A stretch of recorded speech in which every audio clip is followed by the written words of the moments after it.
Spherical aberration के बारे में आप लोगों को पहले ही बताया था। जितने भी स्फेरिकल मिरर्स होते हैं, चाहे कॉन्वेक्स हो या कॉनकेव मिरर हो, उसमें हमेशा ये डिफेक्ट पाया जाता है कि जो रेज प्रिंसिपल एक्सिस के पास है वो तो एक पॉइंट पर कन्वर्ज होती है, लेकिन जो प्रिंसिपल एक्सिस से दूर है वो दूसरे पॉइंट पे कन्वर्ज होती है, मतलब उस जगह पर कन्वर्ज नहीं हो पाती है।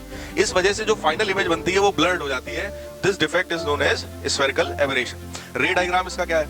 जो रेज ऐसे पास में लाएंगे, ये इस टाइप की जो रेज होंगी, क्योंकि ये सब प्रिंसिपल एक्सिस के पास है इसलिए ये सब एक पॉइंट पर कन्वर्ज होंगी। इसको भी आप यहीं से ले जाइएगा, इसको भी यहीं से ले जाइएगा और इसको भी। तो ये रे डायग्राम आप स्केल से बनाना प्रॉपर। लेकिन जो रेज प्रिंसिपल एक्सिस से दूर है, यहां वाली, ठीक,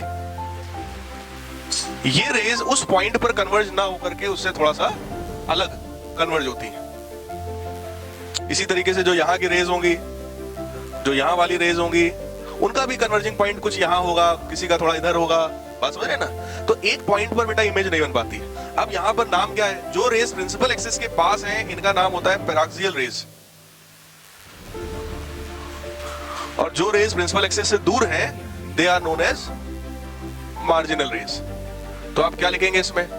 paraxial rays converges at single point but marginal rays does not converge at single point. This defect of the spherical mirror is known as spherical aberration. ठीक है? अब बात यह है कि अगर इस टाइप का डिफेक्ट अगर मिरर में होगा तो आपको भी पता है कि वो मिरर में फिर प्रॉब्लम होगा, भाई इमेज क्लियर बनेगी नहीं। तो हमेशा हम लोग चाहेंगे कि इस टाइप का जो डिफेक्ट है वो मिनिमाइज हो जाए। तो अगली चीज जो हमें इसमें पढ़ना होता है that is how to minimize. तो दैट इज हेडिंग क्या हो जाएगी? मिनिमाइजेशन। अब मिनिमाइजेशन के लिए सबसे पहला काम जरा सोचो क्या करना चाहिए। जो मिरर हम लोग यूज करेंगे उस मिरर का अपर्चर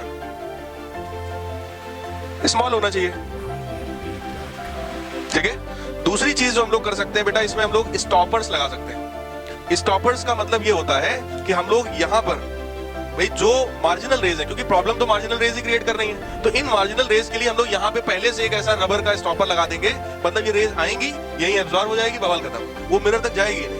जब मिरर तक जाएगी नहीं तो रिफ्लेक्ट नहीं होगी, रिफ्लेक्ट नहीं होगी तो इमेज जहां बननी थी वहां बनेगी। बात समझ में आ रही है?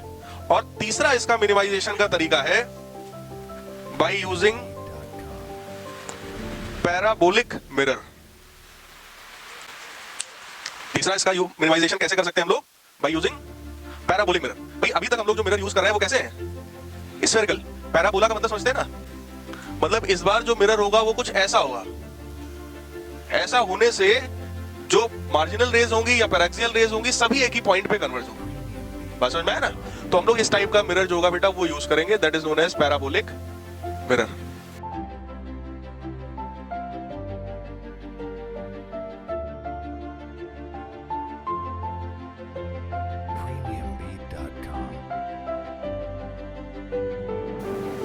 इतने से मिरर में सिर्फ यही वाली रेज आएंगी, लेकिन इसमें क्या है, आप ये वाली रेज यानी कि पैराक्सियल रेज भी भेज सकते हैं, साथ ही साथ आप मार्जिनल भी भेज सकते हैं। मार्जिनल भी जो भेजोगे वो भी इसी पॉइंट पे जाएगी ऐसे। तो यहां से हम भेजेंगे कुछ इस टाइप से। तो पैराक्सियल का कन्वर्जेंस भी वही हुआ, मार्जिनल का कन्वर्जेंस भी वही हुआ। अब जो इमेज बनेगी एकदम फुल क्लियर इमेज होगी, ठीक है। तो इसलिए हम पैराबोलिक मिरर यूज करेंगे इसमें।